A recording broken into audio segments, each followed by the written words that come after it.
that process never gets old to me, because it's like creating something out of nothing is it's kind of like magic.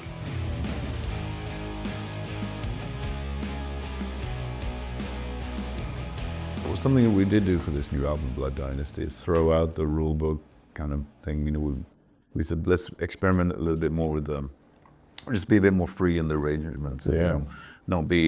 We've kind of, as we've become over the years, become better songwriters and arrangers.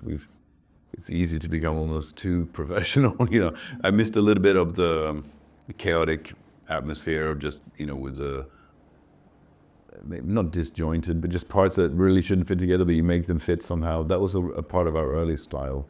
I think we do that a little bit on the new album. Arch Enemy has yet to make a pure, like a real concept album.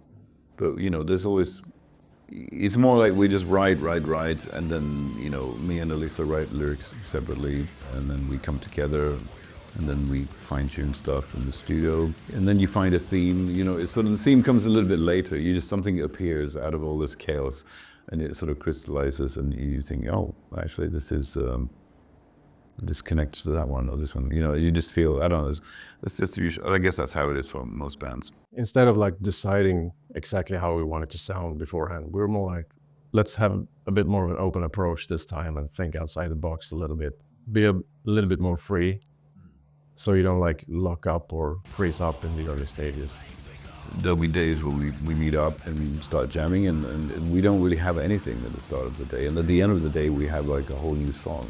You think like, where did that come from? It's that process never gets old to me, because it's like creating something out of nothing is it's kind of like magic. When we are actually writing and demoing and being very creative, that's just fun, I think. For me, that's like probably the most fun that I have. Then it becomes a situation where you are trying to recreate the magic from that demo, or that translate that, make that more professional, bring it up to like a really higher standard. And there's always a risk of losing something there. Yeah.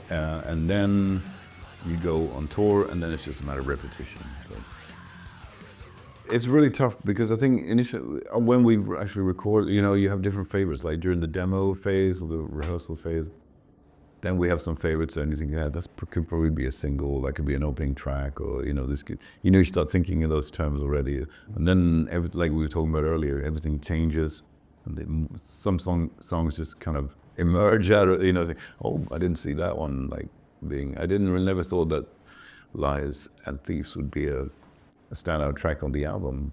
Yeah, I mean, that's the cover song. It's by a French band called Blaspheme. It's from an album released in 1985, and it's just an underground metal record, you know, from France, and in French. You know, they sing in French, or sang in French, and I really like that album. You know, I'm a bit of a connoisseur and a collector of one of those sad record collectors, you know. So this is a record that I love, and you know, I've introduced to the guys in the band. You know, they know everything about metal, but sometimes I'll have something that, you know, some kind of like weird record that they haven't heard, and this was one of those. The thing is with guests, it's always a bit difficult, because we got a great singer, we got two guitar players that can play, and usually that's what you have like guest guitar solos or a singing part, right? That's maybe something we should do in the future, but it's always like, I personally prefer, I know it's a good talking point in interviews, you know, it's always like something that you can, when you have guests, it becomes like, especially when you're on your 12th album. It started with being a song. That's a lyric that I wrote, and it just popped out. It just stayed, you know, it became the title, because the song has the atmosphere of a title track atmosphere, we felt. It has that sort of weight to it somehow. Yeah. And then also like, we like the title, and we're kind of living in a special time now in the world. The lyrics talk a little bit about that. Yeah. So about the times that we're living in currently. So I don't really like to. I don't think we're not really a band that likes to explain the lyrics.